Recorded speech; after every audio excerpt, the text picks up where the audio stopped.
First contact.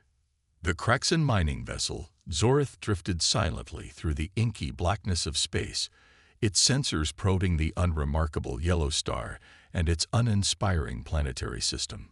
Captain Vexar, a towering insectoid with iridescent wings folded neatly behind her carapace, chittered impatiently.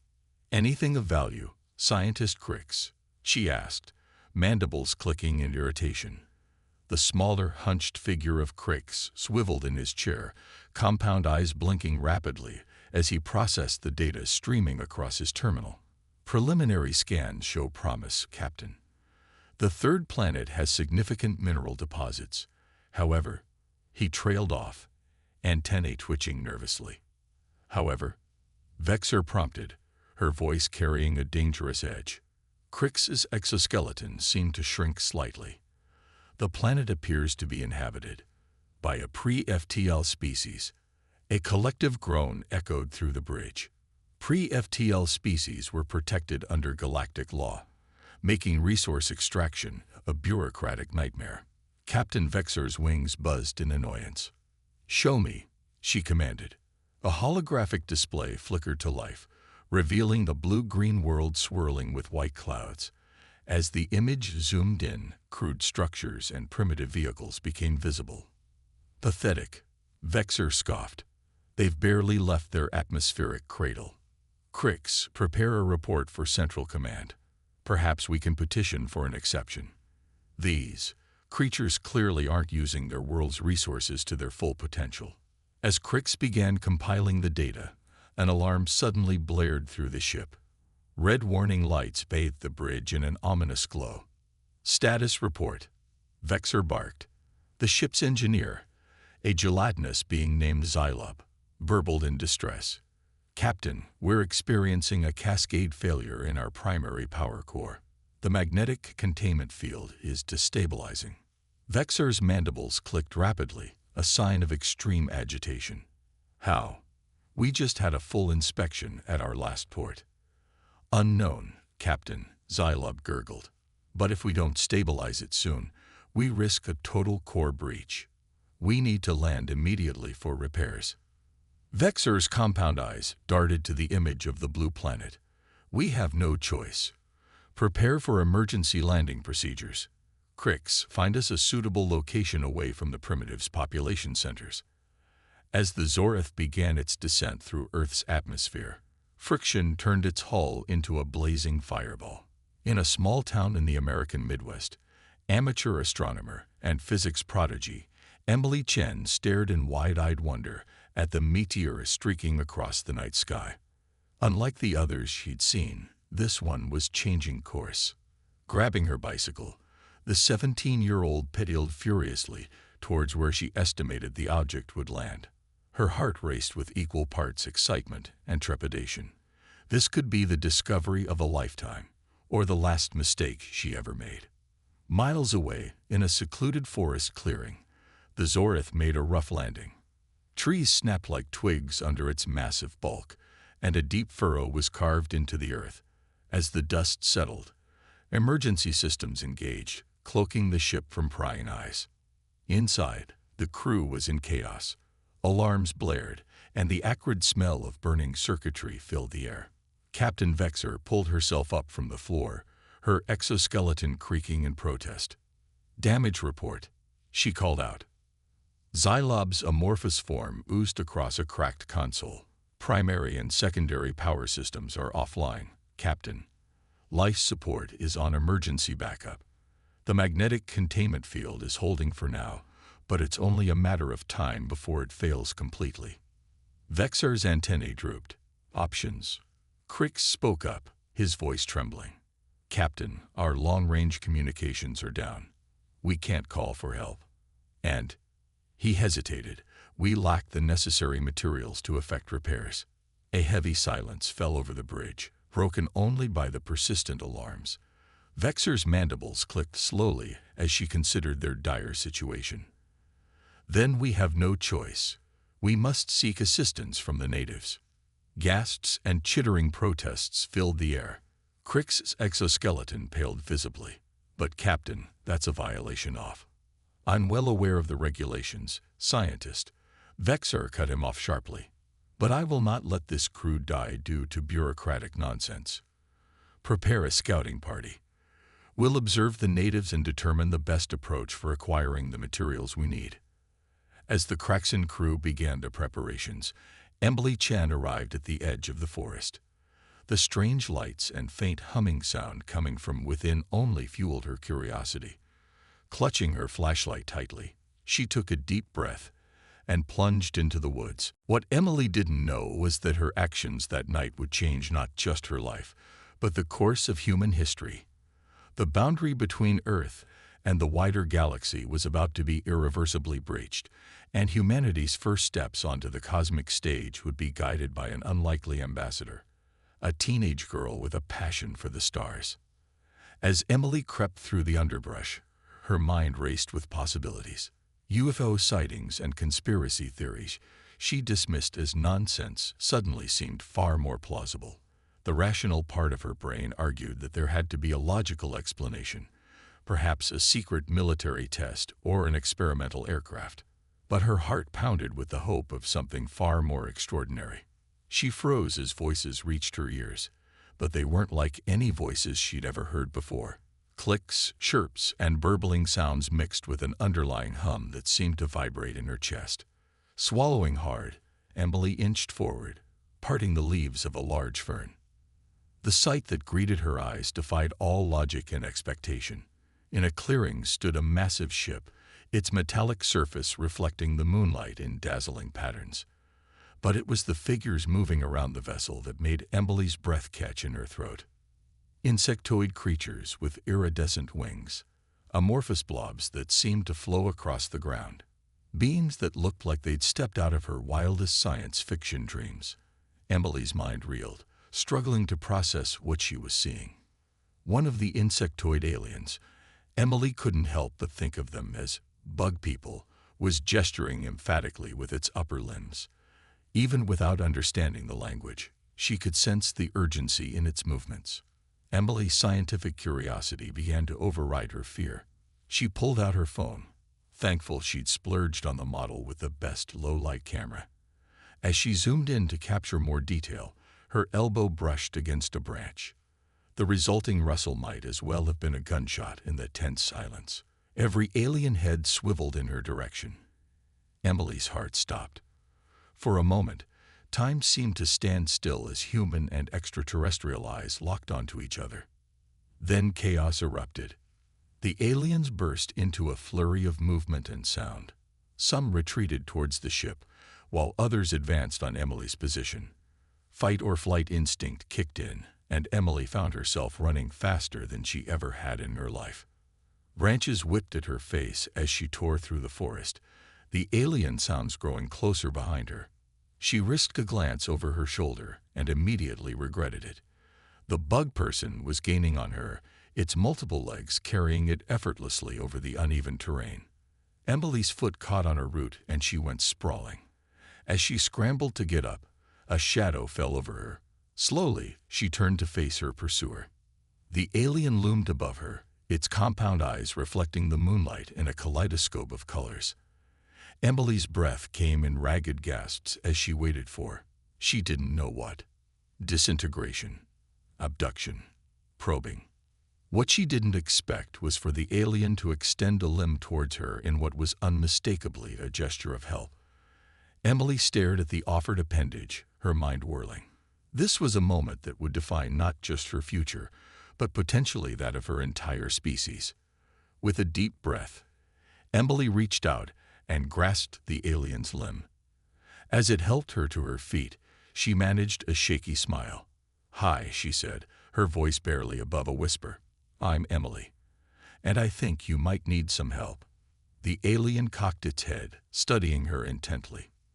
Then, to Emily's utter astonishment, it began to speak. The sounds were unlike anything she'd heard before, but there was a pattern to them, a clear attempt at communication. Emily's mind raced. How could she bridge this gap? Her eyes fell on her phone, still clutched tightly in her hand. An idea began to form. She held up the device, pointing to it, then to herself, Then to the alien. "Communication," she said slowly. "We need to communicate." The alien seemed to understand. It gestured back towards the clearing where the ship lay. Emily nodded, her fear now replaced by an overwhelming sense of excitement and purpose. As they walked back together, human and alien side by side, Emily couldn't help but feel that she was taking the first steps on an incredible journey, one that would change everything. Back at the clearing, Captain Vexor watched in astonishment as Crix returned with the native creature. Her first instinct was to order an immediate retreat, to protect her crew from this unknown threat. But as she observed the small bipedal being, she noticed something that gave her pause. The native was holding up a device, gesturing to it excitedly. Its vocalizations, while incomprehensible, had a rhythmic quality that suggested language rather than random noise. Most importantly, its body language didn't convey fear or aggression, but rather curiosity. Vexor made a decision. "Crix," she chittered, "bring the native closer. I want to observe it." As Emily approached the group of aliens, her mind was working overtime. She needed a way to establish basic communication, and fast. Her eyes darted around, taking in the damaged ship, the aliens' concerned gestures, the sparks flying from what looked like an engine component. An idea struck her. Emily held up her phone, opened her drawing app, and quickly sketched a simple diagram of an atom. She showed it to the aliens, pointing to their ship, then back to the diagram. The reaction was immediate. The aliens burst into a flurry of excited clicks and chirps. The one Emily had mentally dubbed scientist, due to its smaller size and inquisitive manner, reached out to touch the phone screen. Emily grinned. Science, it seemed, truly was a universal language. Over the next few hours, through a complicated game of interstellar charades, Emily began to piece together the aliens' problem. Their ship's power core was failing, and they lacked the materials to repair it. The solution, as far as Emily could determine, involved a complex bit of physics related to magnetic field stabilization. As the first rays of dawn began to peek through the trees, Emily held up her hand in a "wait here" gesture. She pointed to herself, then in the direction of the town, making a comeback motion. The alien captain. Emily had quickly identified it as the leader, seemed to understand. It nodded its large insectoid head and chittered something that sounded vaguely affirmative. Emily pedaled back to town faster than she'd ever moved in her life. Her mind was already formulating a plan, one that was equal parts brilliant and insane. She just hoped her physics teacher, Mr. Hodgson, was an early riser. An hour later, Emily stood outside Mr. Hodgson's house, shifting nervously from foot to foot. When the door opened, revealing her confused-looking teacher in a bathrobe, Emily launched into the most important sales pitch of her life. "Mr. Hodgson, I need your help with a project. It's big, like change the course of human history big, and I need you to trust me and not ask too many questions right now." To his credit, Mr. Hodgson merely raised an eyebrow. "Does this have anything to do with that meteor last night?" Emily's eyes widened. "You saw it." Mr. Hodgson smiled. "Emily, half the town saw it. And knowing you, I figured it was only a matter of time before you showed up at my door with some crazy theory or project." Emily took a deep breath. "It's crazier than you could possibly imagine, Mr. Hodgson. But I promise you, if you help me, you'll be part of something incredible." Mr. Hodgson studied his star pupil for a long moment. Then he nodded. "All right, Emily, what do you need?" As Emily outlined her plan, Mr. Hodgson's expression cycled through disbelief, shock, and finally, excitement. By the time Emily finished, the physics teacher was already grabbing his keys. "We'll need to stop by the school lab," he said, "and possibly raid Radio Shack." As the sun climbed higher in the sky, Emily and Mr. Hodgson worked feverishly, cobbling together a device that, in theory, should help stabilize the aliens' magnetic containment field. It was a patchwork of high school lab equipment, salvaged electronics, and a few components that Mr. Hodgson borrowed from the university, where he sometimes guest lectured. Finally, as afternoon turned to evening, they had something that Emily hoped would work.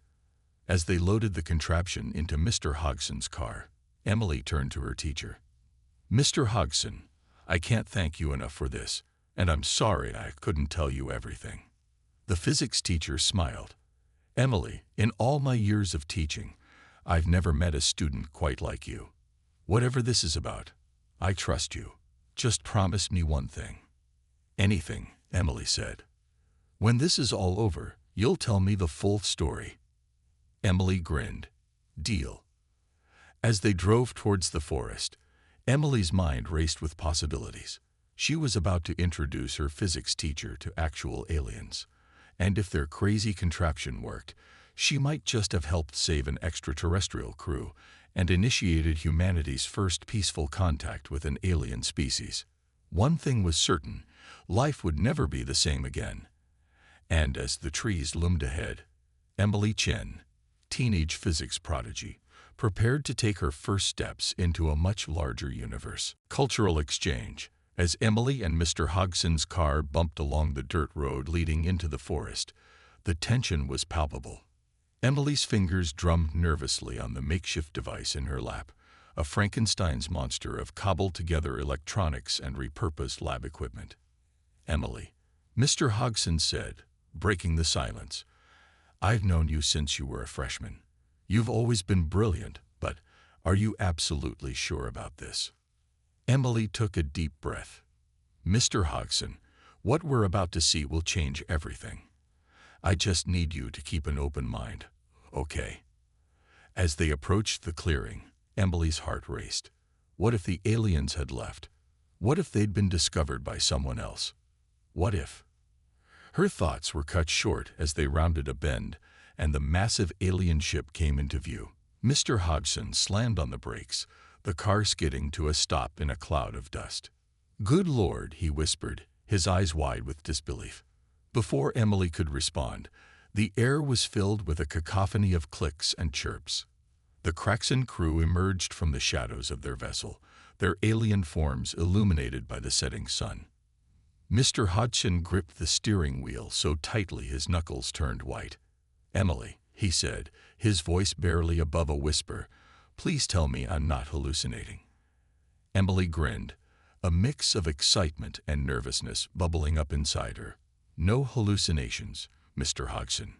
Just first contact." As they stepped out of the car, Captain Vexer approached, her iridescent wings shimmering in the fading light. Emily gave what she hoped was a reassuring smile and held up the device. "We brought help," she said, gesturing to the contraption and then to the ship.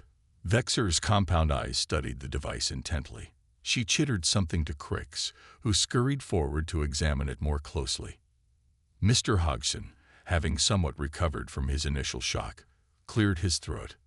"Emily, perhaps you should explain how this is supposed to work." Over the next hour, through a combination of diagrams drawn in the dirt, gestures, and the universal language of mathematics, Emily and Mr. Hodgson conveyed the principles behind their jury-rigged magnetic field stabilizer. The aliens listened intently, their antennae twitching with what Emily interpreted as growing excitement. Finally, Crix turned to Captain Vexer and emitted a series of rapid-fire clicks and whistles. The captain's mandibles moved in what Emily was beginning to recognize as the Kraxan equivalent of a smile. With great care, the aliens integrated the human device into their ship's systems. Emily and Mr. Hodgson watched with bated breath as Xylob, the gelatinous engineer, made the final connections. For a moment, nothing happened. Then, with a low hum that grew steadily in pitch and volume, the ship's lights flickered to life. A cheer went up from the alien crew, a strange mix of clicks, whistles, and burbles that nevertheless conveyed universal joy.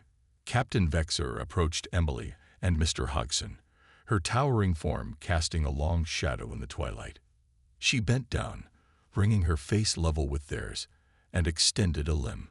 Emily, understanding the gesture, reached out and grasped it. The alien's exoskeleton was warm to the touch, with a texture like polished wood. "Thank you," Vexer said, the words heavily accented but unmistakable. Emily's jaw dropped. You can speak our language." Crick stepped forward, holding up a small device. "Universal translator," he explained, his words slightly less mangled than the captain's. "Your mathematics helped us calibrate it." Mr. Hodgson laughed, a slightly hysterical edge to his voice. "Of course. Why not? Aliens, spaceships, and now universal translators. Why not?" Captain Vexar's antennae twitched in what Emily was beginning to interpret as amusement. "Your assistance has saved our lives," she said. "We are in your debt." Emily's mind raced with the implications. Here was an opportunity not just for scientific advancement, but for cultural exchange on an unprecedented scale. "Captain," she said, her voice filled with excitement, "we have so much we could learn from each other." Vexar's compound eyes seemed to sparkle. "Indeed, young one, but we must proceed with caution. Our presence here violates many regulations." Mr. Hodgson, ever the voice of reason, spoke up. "Not to mention the panic it would cause if your existence became widely known." Emily nodded, her brow furrowed in thought. Then an idea struck her. What if we kept this secret just for now? A cultural exchange program, but on a small scale. We could learn from each other, prepare both our peoples for eventual full contact. Captain Vexar considered this for a long moment. "It is unorthodox," she said finally. "But then, nothing about this situation has been orthodox." "Very well, Emily Chen. We accept your proposal." And so began one of the strangest and most secretive cultural exchange programs in human history. Over the next few weeks, as the Kraxin crew repaired their ship using a combination of their own technology and ingenious human workarounds, Emily and Mr. Hodgson acted as Earth's first ambassadors to an alien species. The exchange of knowledge was staggering. Emily's understanding of physics and mathematics expanded exponentially as Crick explained concepts that were centuries beyond current human science.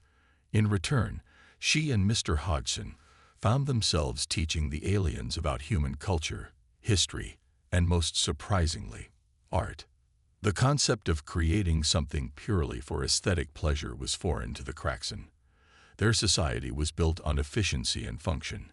When Emily showed them human paintings and played music for them, their reaction was one of utter fascination. One evening, as they sat around a campfire, the aliens were particularly entranced by fire, as their home world had no equivalent. Emily had an idea. She pulled out her phone and began playing a variety of music, from classical to rock to electronic. The aliens' reactions were varied and fascinating. Silob, the amorphous engineer, vibrated in harmony with classical music, his gelatinous form rippling in complex patterns. Crix found himself involuntarily tapping his limbs to the beat of rock music, and Captain Vexar, to everyone's surprise, developed a particular fondness for jazz. "The improvisation," she explained, her mandibles clicking thoughtfully. "It reminds me of the way we must adapt to unexpected situations in space. There is beauty in the unpredictability." As the days passed, the bonds between the humans and aliens grew stronger. Emily found herself thinking of them less as alien beings and more as, well, people. Different, certainly, but with hopes, fears, and dreams not so unlike her own. One afternoon, as Emily was explaining the concept of family to Crix, the alien scientist made an observation that would stick with her for years to come. "You humans," Crix said, his antennae waving gently, "you have this remarkable ability to form familial bonds with beings not of your own blood, even with species not of your own planet. It is most unusual." Emily smiled. "Is it really so strange? Family isn't just about biology. It's about connection, about caring for each other." Crix's compound eyes seemed to shimmer. Perhaps that is why your species has achieved so much in such a short time.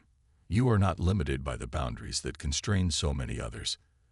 As the day of the Kraxin's departure drew near, Emily found herself filled with a bittersweet mix of emotions. The thought of saying goodbye to her new friends was painful, but the promise of future contact, of being part of something so much bigger than herself, was exhilarating. On the night before they were set to leave, Captain Vexer called Emily and Mr. Hodgson to the ship. The interior, now fully repaired, hummed with alien energy. Vexer led them to the bridge, where a holographic display of the galaxy shimmered in the air. "Emily Chen, Jason Hodgson," Vexer said, using Mr. Hodgson's first name for the first time. "You have shown us the best of what humanity has to offer. Your curiosity, your adaptability, your capacity for friendship. These are rare and precious things in our galaxy." She gestured to the holographic display, which zoomed in on a particular sector. "This is where our home world is located. We would like to extend an invitation to you both. When your species is ready, when you have achieved faster-than-light travel, come find us. You will be welcomed as family." Emily felt tears welling up in her eyes. Mr. Hodgson placed a comforting hand on her shoulder. "Thank you, Captain," he said, his voice thick with emotion. "We are honored beyond words." As they prepared to disembark, Crix approached Emily. In his hands, or what passed for hands in his alien anatomy, was a small crystalline device. "This contains a fraction of our scientific knowledge," he explained. "Not enough to drastically alter your society's development, but enough to nudge you in the right direction. Use it wisely, Emily Chen. We look forward to seeing you among the stars." The next morning, as the first rays of dawn painted the sky in hues of pink and gold, Emily and Mr. Hodgson stood at the edge of the clearing. With a hum that seemed to vibrate in their very bones, the Kraxan ship lifted off, its hull shimmering as it engaged its cloaking device. In a matter of moments, it was gone, leaving no trace of its presence save for the flattened grass where it had rested. Emily clutched the alien device to her chest, her mind whirling with possibilities. She turned to Mr. Hodgson, a determined glint in her eye. "Well," she said, a slow smile spreading across her face, "I guess we've got some work to do." Mr. Hodgson chuckled, shaking his head in amazement. "Indeed we do, Emily. Indeed we do." As they walked back to the car, the weight of their new responsibility settling on their shoulders, Emily couldn't help but feel a sense of profound optimism. The universe, it turned out, was stranger and more wonderful than she had ever imagined. And humanity, with all its flaws and potential, had been offered a hand of friendship from the stars. Whatever challenges lay ahead, Emily knew one thing for certain. The future was going to be extraordinary. Galactic crisis. 10 years had passed since that fateful night when Emily Chen's life changed forever. The world had moved on, unaware of the momentous first contact that had occurred in a small Midwestern forest. But for Emily and Mr. Hodgson, now Dr. Hodgson, every day had been filled with purpose. The alien device Crix had gifted them had proven to be a treasure trove of scientific knowledge. Working in secret, funded by patents derived from the inspired breakthroughs they periodically released, Emily and Dr. Hodgson had made remarkable progress. Faster-than-light travel was still a distant dream, but humanity's understanding of physics and engineering had advanced by leaps and bounds. Emily, now 27 and with a PhD of her own, stood in the control room of their secret underground laboratory. The facility, hidden beneath an unremarkable farmhouse, was a marvel of human ingenuity and alien-inspired technology. "Dr. Chen," a voice called out, interrupting her thoughts. It was Dr. Sarah Kimura, one of the handful of brilliant scientists they had cautiously brought into their inner circle over the years. "You need to see this." Emily hurried over to Sarah's workstation, where a complex array of instruments monitored various frequencies of electromagnetic radiation. What she saw made her blood run cold. "Is that?" she began, hardly daring to believe it. Sarah nodded grimly. "It's a transmission. Using the exact frequency and encoding method the Kraxan showed us for emergencies." Emily's mind raced. They had always known this day might come, had prepared for it as best they could. But now that it was here, she felt woefully unprepared. "Get Dr. Hodgson," she said, her voice steadier than she felt, "and begin decoding the message." Hours later, Emily, Dr. Hodgson, and their core team sat around a conference table, their faces grave as they digested the contents of the alien transmission. "A plague," Dr. Hodgson said, breaking the heavy silence. "A plague that's sweeping through multiple alien civilizations, including the Kraxan." Emily nodded, her eyes fixed on the holographic display showing the decoded message. "And they're asking for our help. Us. Humanity." Dr. Rajiv Patel, their resident xenobiologist, cleared his throat. "It makes a certain kind of sense. Our biology is completely different from theirs. Whatever this plague is, we might have natural immunities or medical approaches they haven't considered. But we're not ready," Sarah protested. "We don't have FTL travel. How are we supposed to help them?" Emily stood up, her face set with determination. "They're coming to us. A Kraxan ship will be here in 3 months. We have until then to prepare." The next 12 weeks were a whirlwind of activity, using their considerable resources and the collective brilliance of their team. Emily and Dr. Hodgson set up a state-of-the-art quarantine and research facility. They'd brought in more scientists, sworn to secrecy, to assist with what they described as preparation for a potential global pandemic. As the day of the Kraxan arrival drew near, Emily found herself standing once again in that forest clearing, memories of that first night flooding back. Dr. Hodgson stood beside her, his hair now gray, but his eyes still bright with the same excitement she remembered. "Are we ready for this, Emily?" he asked softly. Emily took a deep breath. "I don't know if anyone can ever be truly ready for something like this, but we have to try. They're counting on us." The familiar hum filled the air, and a shimmer of distorted light heralded the arrival of the Kraxan ship. As it materialized, Emily gasped. This vessel was much larger than the one she remembered, and bore visible signs of hasty modifications and repairs. The landing ramp extended, and a figure emerged. Emily recognized Captain Vexer immediately, though the alien's once vibrant exoskeleton now seemed dull and brittle. "Emily Chen," Vexer said, her voice raspy through the universal translator. "We meet again, though I wish it were under better circumstances."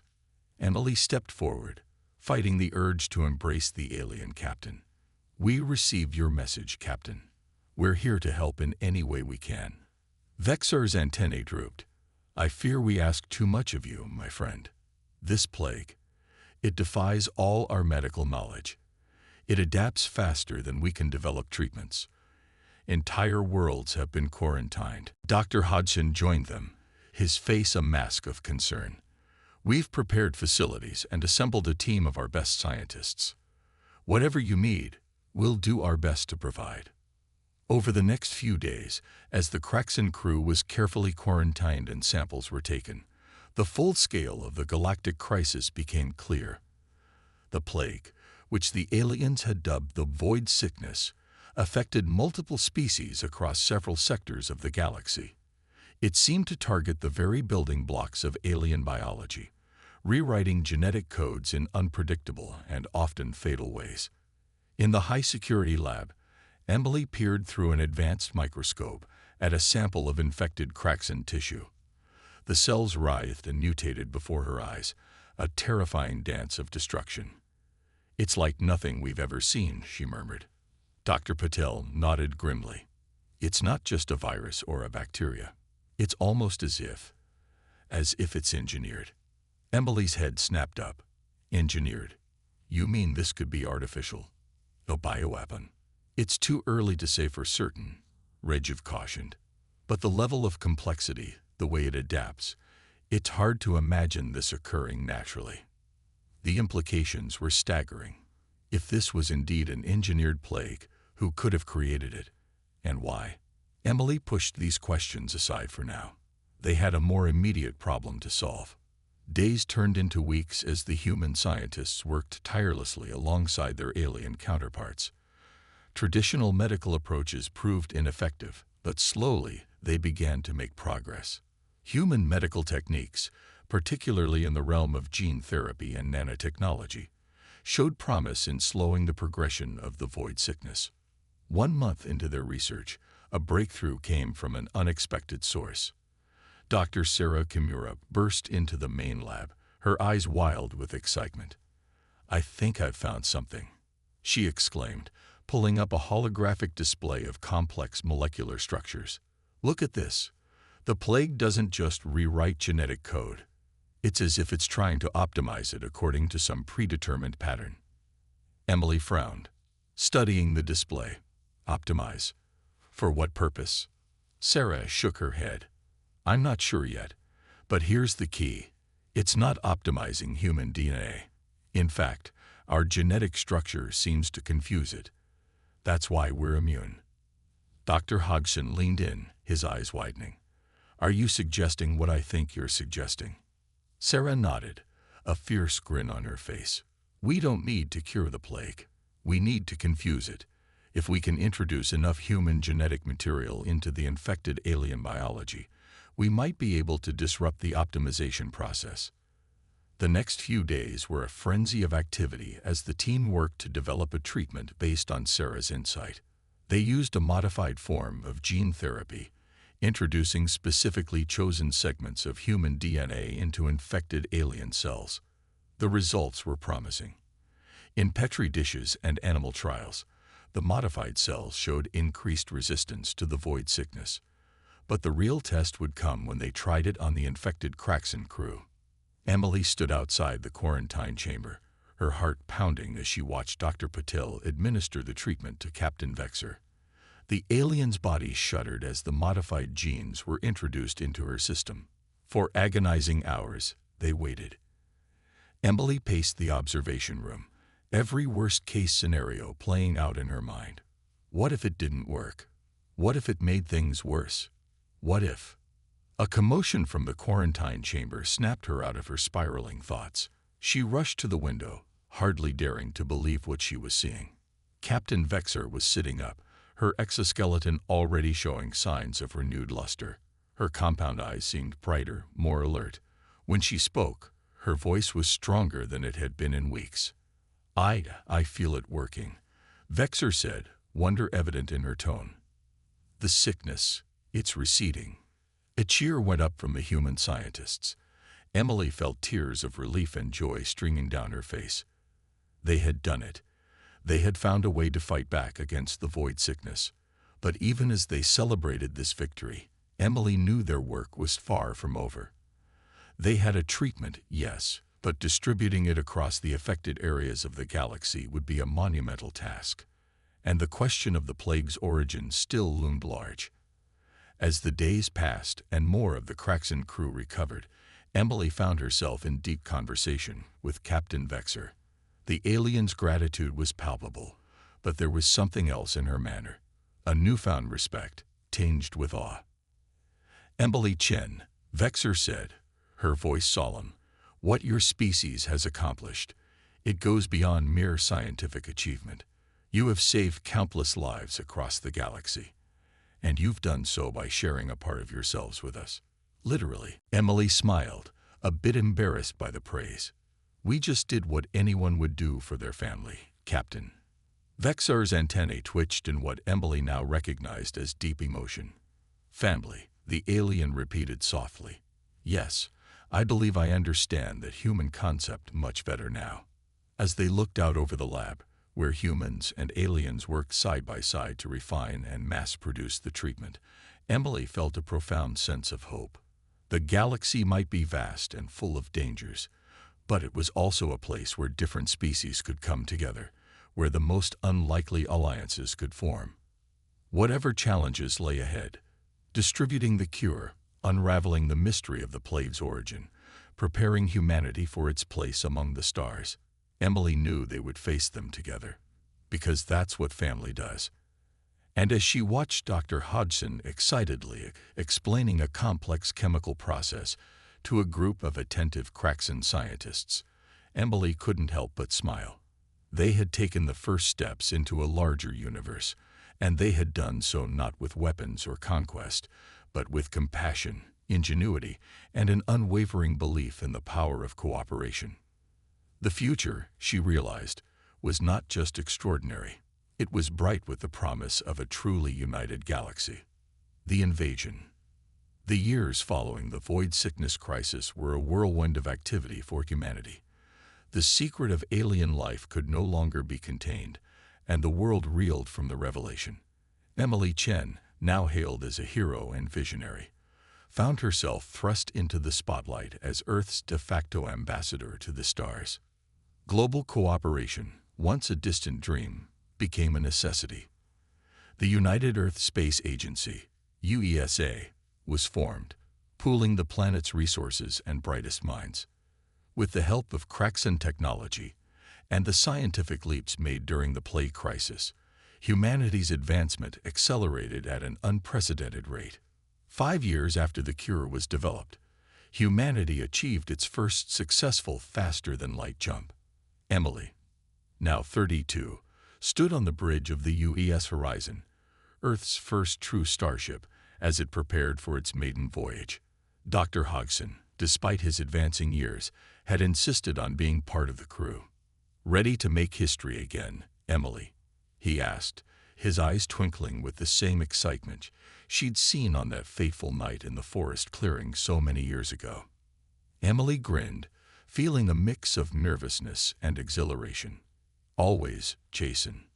As the horizon engaged its FTL drive, the stars outside the viewscreen blurred into streaks of light. Humanity had taken its first real step into the galactic community. But unknown to Emily and her crew, their jubilant entry into the cosmic stage had not gone unnoticed. In the dark spaces between stars, ancient eyes turned their gaze towards Earth, and plans long dormant began to stir. Months passed as the horizon explored nearby star systems, making peaceful contact with various alien species and establishing diplomatic relations. Earth buzzed with excitement as images and stories from these encounters were beamed back. It was during a routine survey of an uninhabited system that everything changed. Alarms blared across the horizon's bridge. Emily rushed to her station, her heart pounding. "Report."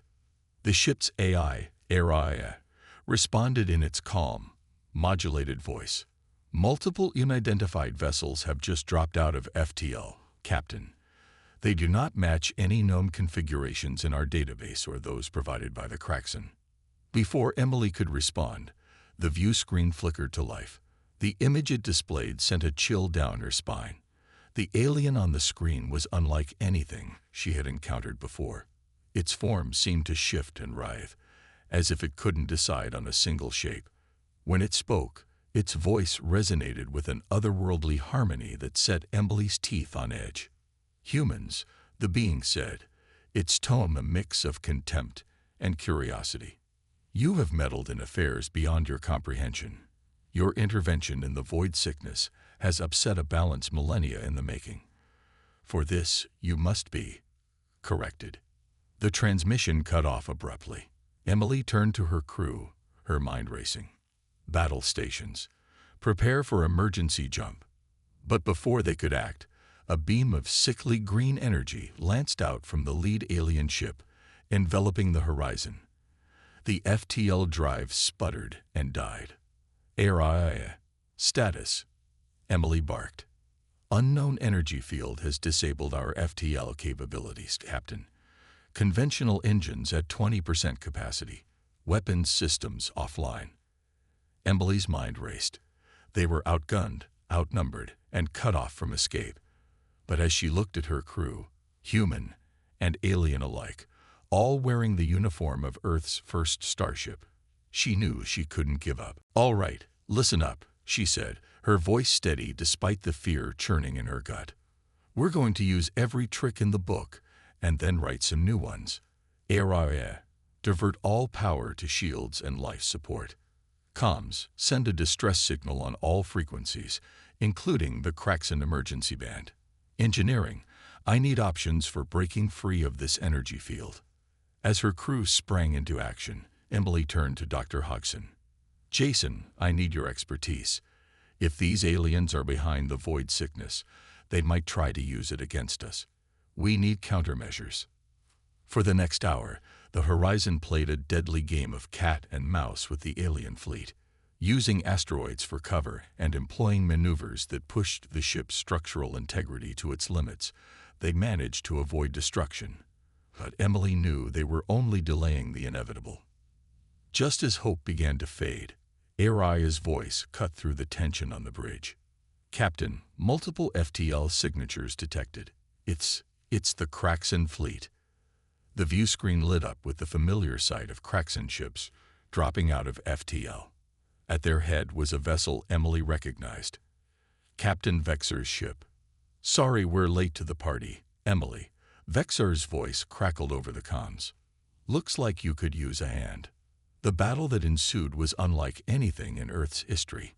The Kraxan fleet, though technologically superior to Earth's forces, found themselves nearly evenly matched against the mysterious aliens. Energy beams crisscrossed space, and explosions blossomed in silence against the backdrop of stars. As the Horizon limped away from the battle zone, Emily and her crew worked frantically to restore their systems. Dr. Hodgson, his face pale but determined, coordinated with the medical team to prepare for possible biological attacks. Hours passed, and the tide of battle ebbed and flowed. Just when it seemed the Kraxan might prevail, the alien flagship unleashed a weapon that sent shivers down Emily's spine. A wave of energy pulsed out, and where it touched, Kraxan ships began to disintegrate. "It's a weaponized form of the void sickness," Dr. Hodgson said, his voice grim as he analyzed the data. "It's breaking down their molecular structure." Emily's mind raced. They had come so far, achieved so much. She couldn't let it end here, couldn't let these mysterious aliens undo all the good they had accomplished. An idea struck her, wild and desperate. "Ariah," she called out, "do we still have samples of the original void sickness cure on board?" "Affirmative, Captain. Small quantities are stored in the medical bay for research purposes." Emily turned to her chief engineer. "Can we modify our deflector dish to disperse a nebulized form of the cure? Create a kind of defensive screen?" The engineer's eyes widened as he caught on to her plan. "It's possible, but we'd need to get dangerously close to the alien flagship." "Do it," Emily ordered. She opened a channel to the Kraxan fleet. "Captain Vexar, we have a plan, but we need you to clear us a path to the enemy flagship." What followed was a maneuver that would be studied in military academies for generations to come. The Kraxan fleet, understanding the stakes, executed a series of intricate maneuvers, opening a narrow corridor through the chaos of battle. The Horizon, engines straining and hull creaking under the stress, shot through the gap. Enemy fire rocked the ship, but Emily held steady at the helm, her eyes fixed on the looming bulk of the alien flagship. "Now," she shouted as they came within range. A shimmering mist erupted from the Horizon's deflector dish, expanding rapidly to envelop both ships. For a moment, nothing seemed to happen. Then, slowly at first, but with gathering speed, the alien flagship began to change. Its shifting form stabilized, solidifying into a more recognizable configuration. The effects rippled out across the alien fleet. Ships stopped firing, their forms twisting and reshaping. On the Horizon's bridge, the view screen came to life once more. The alien being that appeared was still strange to human eyes, but no longer the incomprehensible, shifting entity they had first encountered. What have you done to us?" the alien demanded, its harmonics now a single, distinct voice. Emily stood tall, her voice unwavering. "We've given you the gift we gave to our friends. The gift of stability, of true form. We've freed you from the prison of endless change." The alien was silent for a long moment. When it spoke again, there was a note of wonder in its voice. "We sought to perfect all life, to free it from the constraints of fixed form. But in doing so, we lost ourselves. You have shown us another way." As the realization of what they had accomplished washed over her, Emily felt a profound sense of awe. They had not just won a battle. They had fundamentally changed the course of galactic history. In the days that followed, as the alien fleet stood down and negotiations began, the full story emerged.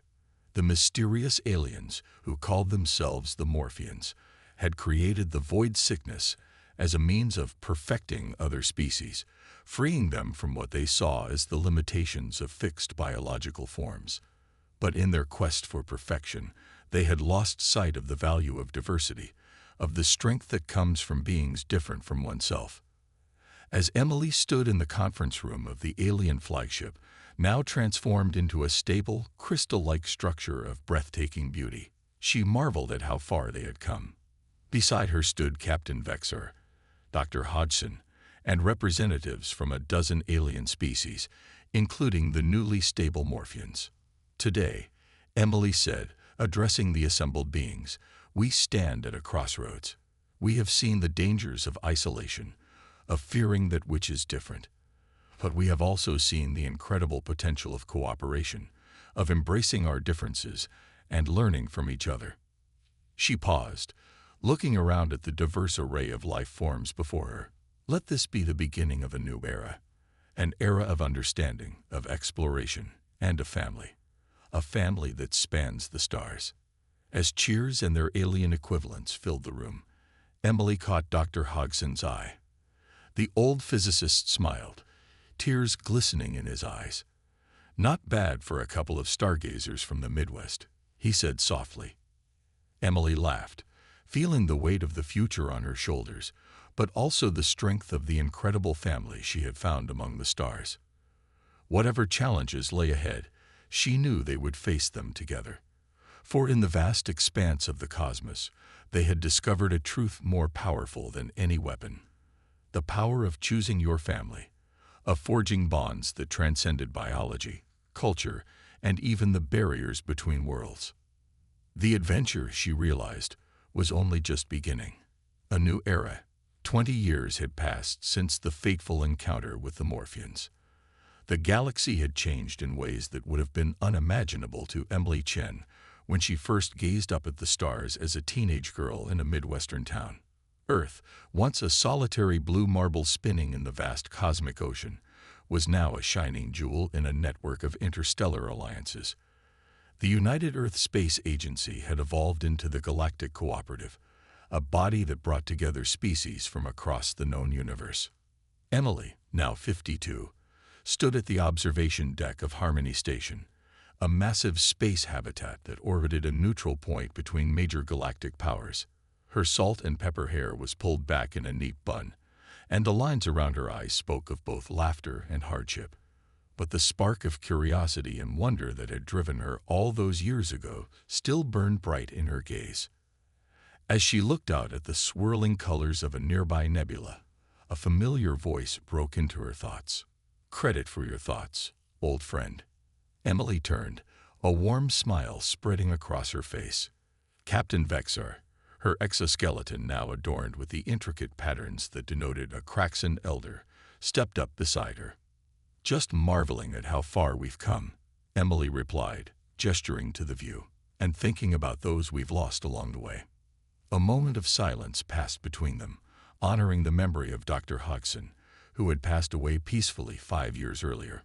His last words had been, "Emily, the stars are calling."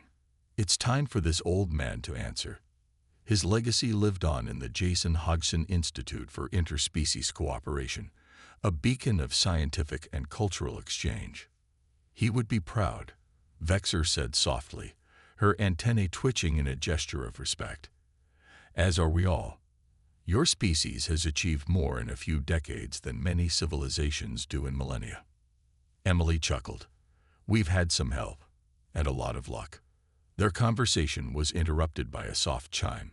Emily tapped her comm badge. Chen here. Ambassador, came the voice of her aide. The delegates are assembled for the symposium. They're ready when you are. Thank you, Zora. We're on our way. As they made their way through the station's gleaming corridors, Emily marveled at the diversity around them. Beings of all shapes, sizes, and compositions moved with purpose. Some were familiar, humans, Kraxan, Even a few stabilized morphines. Others were from species she was still learning about, a constant reminder of the vastness and wonder of the universe. They entered the grand auditorium, a marvel of engineering that could accommodate beings from a multitude of environments. As Emily took her place at the podium, she felt a familiar flutter of nerves. But as she looked out at the assembled delegates, the family she had found among the stars, she felt a surge of confidence. Distinguished delegates, honored guests, fellow sentients, she began, her voice carrying clearly through the universal translators. We gather here today to address a mystery that has puzzled our greatest minds for generations. A mystery that, I believe, holds the key to our next great leap as a galactic community. With a gesture, she brought up a holographic display of an ancient star map. Scattered across it were points of light, pulsing with an energy that defied current scientific understanding. The luminous nodes, Emily continued. For thousands of years, these points of light have appeared in the lore of countless civilizations. The Kraxan called them star souls. To the Morphians, they were nexus points. Humanity's ancient cultures spoke of them as celestial beacons. She paused, letting the magnitude of what she was about to propose sink in. Today, I stand before you with a theory. These nodes are not merely stellar phenomena or the stuff of legend. They are artifacts, remnants of a civilization so ancient and advanced that they shaped the very fabric of our galaxy. A murmur ran through the audience. Emily pressed on. Our combined research suggests that these luminous nodes form a vast network, a kind of galactic communication and transportation system that operates on principles we're only beginning to grasp. And now, after years of study, we believe we're on the verge of activating this network. The holographic display shifted, showing simulations of energy patterns connecting the nodes. If we're correct, this could revolutionize travel and communication across the galaxy. It could unlock secrets of physics and the universe that we've only dreamed of. But more than that, it could lead us to the answers of our most fundamental questions. Are we alone? Where did we come from? What is our place in the cosmic order? Emily's voice grew passionate, but such a monumental discovery comes with equally monumental responsibilities. The power contained in this network, if misused, could bring untold destruction. That is why I propose that we approach this not as individual species or alliances, but as a united galactic family. She looked out at the sea of faces, seeing hope, excitement, and yes, some fear in their expressions. We've faced challenges before: plagues, wars, the temptation to reshape others in our own image. Each time, we've overcome not through force or domination, but through cooperation, understanding, and love. The kind of love that transcends biological bonds and reaches across the stars. I stand before you not just as a representative of humanity, but as a child of the cosmos, as we all are. Together, we've built something remarkable, a community that celebrates our differences as much as our similarities. Now we stand on the brink of a new frontier. Let us step into this new era not with trepidation, but with the courage and compassion that have brought us this far. As Emily's words rang out, she could feel the energy in the room shift. Delegates from species that were once bitter enemies now turned to each other with newfound purpose. Representations of AIs and energy beings flickered with increased intensity, their excitement palpable even in their non-organic forms. The journey ahead will not be easy, Emily continued. It will challenge our preconceptions, test our resolve, and perhaps even reshape our understanding of reality itself. But I have faith in the family we've built, in the bonds we've forged across the gulf of space and the boundaries of biology. She smiled, thinking of that young girl who once looked up at the stars with wonder. When I was a child, I dreamed of the stars. I never imagined that the greatest adventure wouldn't be finding what's out there, but finding each other. We are stardust given consciousness, the universe knowing itself, and together there is nothing we cannot achieve. As applause, and its many alien equivalents, filled the auditorium, Emily felt a profound sense of hope and purpose. She caught Vexor's eye in the front row, seeing in her friend's compound gaze a reflection of her own emotions. The vote that followed was unanimous. The Galactic Cooperative would move forward with the Luminous Node project, pooling their resources and knowledge in the greatest joint scientific endeavor in known history. Hours later, as the delegates mingled and celebrated, Emily found herself back at the observation deck. The nebula outside seemed to pulse with new significance, as if the very stars were alive with possibility. A gentle touch on her shoulder made her turn. It was Zora, her young aide, a brilliant human Kraxan hybrid who represented the new generation born of their interstellar alliances. "Ambassador," Zora said, her voice filled with awe, "I just wanted to thank you for everything you've done, for the future you've helped create for all of us." Emily smiled, placing her hand over Zora's. "Oh, my dear, we've only just begun. The future belongs to you now, to all the young ones out there. We've laid the groundwork, but it's your generation that will take us to the next level." As Zora's eyes shimmered with emotion and determination, Emily felt a familiar swell of pride and love. This was her legacy, not the scientific breakthroughs or diplomatic triumphs, but the family she had helped forge among the stars. A family bound not by blood or species, but by shared dreams and mutual respect. She turned back to the window, Zora by her side, and gazed out at the glittering expanse of the cosmos. Somewhere out there, the luminous nodes pulsed with ancient power and new promise. Somewhere out there, new civilizations waited to be discovered, new challenges to be faced, new wonders to be unveiled, and they would face it all together as family. As the light of distant suns bathed them in a soft glow, Emily Chen, once a starry-eyed girl from the Midwest, now a respected leader of a galactic community, felt a profound sense of peace and excitement. The greatest adventure of all, she realized, was not in conquering the unknown, but in embracing it with open arms and open hearts. The universe, vast and mysterious as it was, had become their home, and in the end, that was the most remarkable discovery of all.